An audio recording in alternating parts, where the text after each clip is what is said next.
नमस्कार बंधुरा प्रतिभा चैनेले जानाई अनेक अनेक शुभेच्छा। आजकेर आमी गरमेर समय एक दारुण पेट ठंडा करा रेसिपि निये हाजिर हलाम। खूब सहजे और ताड़ाताड़ी रेसिपिटी तैरी हो जाए, खेते हय दारुण सुस्वादु और हेल्दी तो बटेई।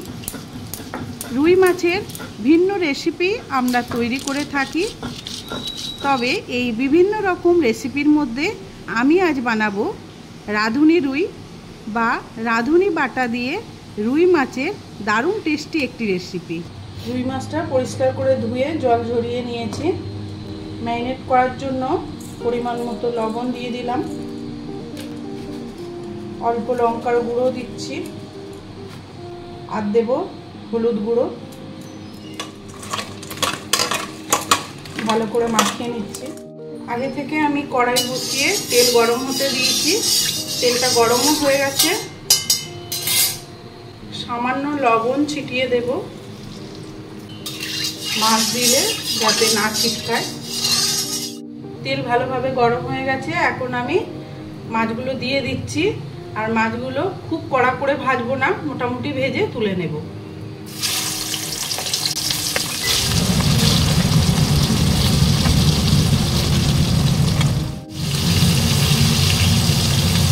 देखुन बंधुरा प्रत्येक कटा माछ आमार भाजा हो गेছে और आमी तुले निচ্ছি।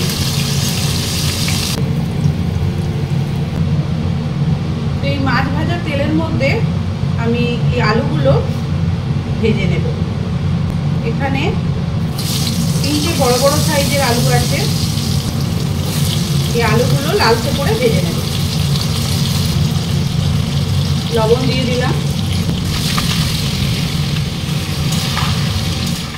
আলুগুলো ভাজা হয়ে গেছে, এখন আমি তুলে নিচ্ছি।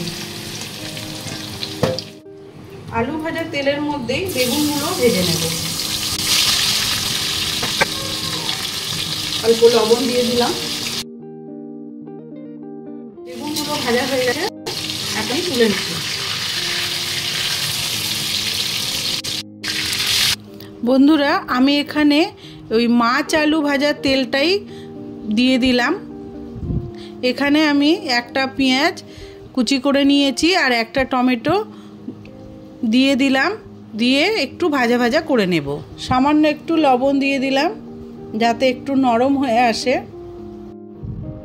পেঁয়াজ আর টমেটোটা নরম হয়ে গেছে, এখন আমি ভেজে রাখা আলু দিয়ে দিচ্ছি আর পরিমাণ মতো লবণ দিয়ে একটু নাড়াচাড়া করে নেব।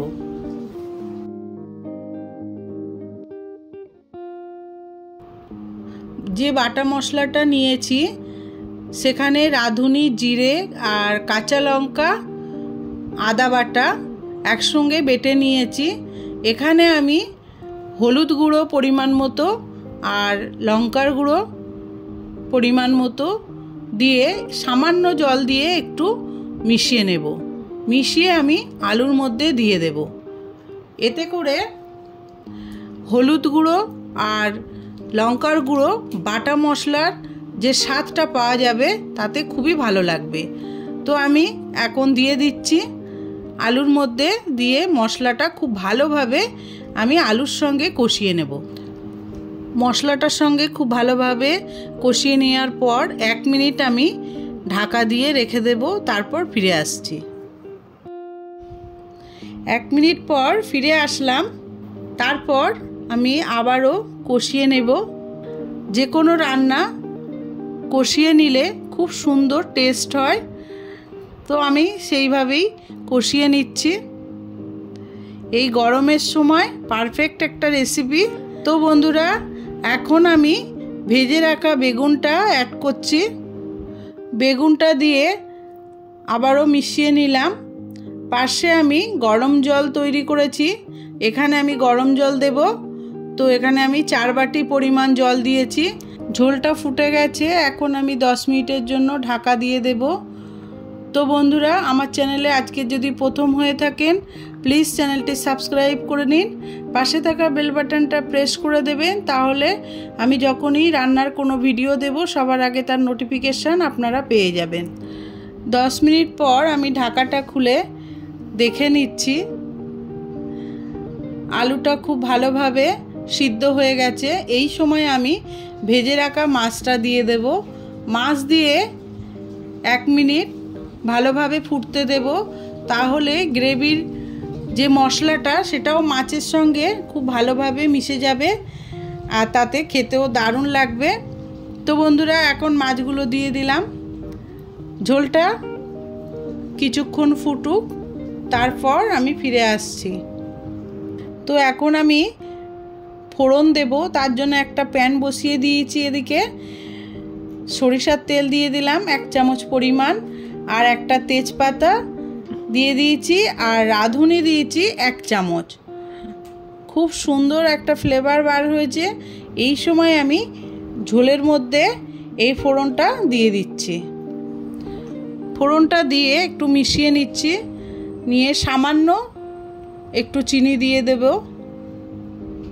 দিয়ে কয়েক সেকেন্ড ফোটালেই হয়ে যাবে রুই মাছ দিয়ে আলু বেগুনের এই তরকারি। বন্ধুরা, দেখলেন তো কত কম সময়ে দারুণ সুস্বাদু একটি রেসিপি তৈরি হয়ে গেল। গরম গরম ভাত আর রুই মাছের এই রকম স্বাস্থ্যসম্মত একটি পদ। আমার কাছে তো ভালোই লাগলো, কিন্তু আপনাদের কাছে কেমন লাগলো সেটা তো কমেন্ট করে অবশ্যই জানাবেন। ভালো লাগলে লাইক দিতে ভুলবেন না। আজ এই পর্যন্ত, আবার হাজির হব নতুন কোনো রেসিপির সঙ্গে। ধন্যবাদ।